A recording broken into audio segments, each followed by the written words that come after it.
குரு பூஜை.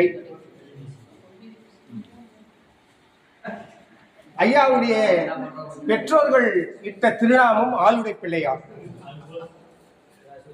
அவர் குழந்தையாக 3 வயதாக இருக்கின்ற பொழுது அவருடைய தந்தை சிவபாத இருதயார் தோணிபுரத்தி இறைவனை சந்திப்பதற்காக தரிசனம் செய்வதற்காக செல்லுகின்றார். அப்பொழுது 3 வயது குழந்தையான ஞானசம்பந்த பெருமான் 2 கைகளையும் மேலே தூக்கி அப்பா அப்பா என்று அழுகின்றது. தந்தையார் புரிந்து கொண்டார்.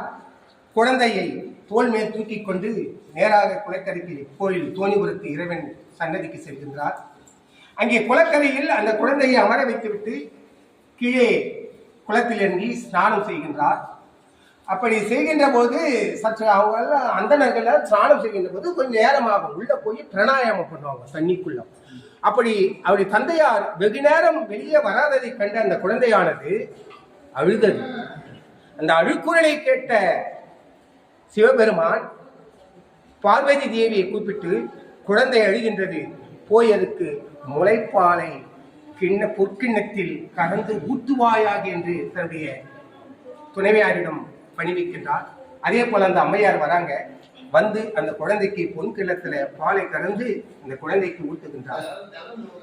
பாலை குடித்தவுடன் அந்த குழந்தையை அழுகையை நிறுத்தி விட்டது. உடனே வந்த வேலை முடிஞ்சிச்சு. அம்மா பாதி தெரியுமா மாயமா மறைஞ்சிட்டாங்க. இந்த நேரத்தில் அவருடைய தந்தையார் குளத்தின் கரையிலிருந்து மேலே வருகின்றார். வந்து பார்க்கிற போது குழந்தையுடைய 2 வாய் வழிகளிலும் பால் வழிந்து கொண்டிருக்கின்றது. யார் பாலை குடித்தாய்? நீ எச்சில் பாலை குடித்தாய், நீ யார் உனக்கு இது கொடுத்தது என்று பக்கத்தில் இருந்த குச்சியை எடுத்து அடிக்க ஓங்கினார். அடிக்கவில்லை, அடிக்க ஓங்கினார்.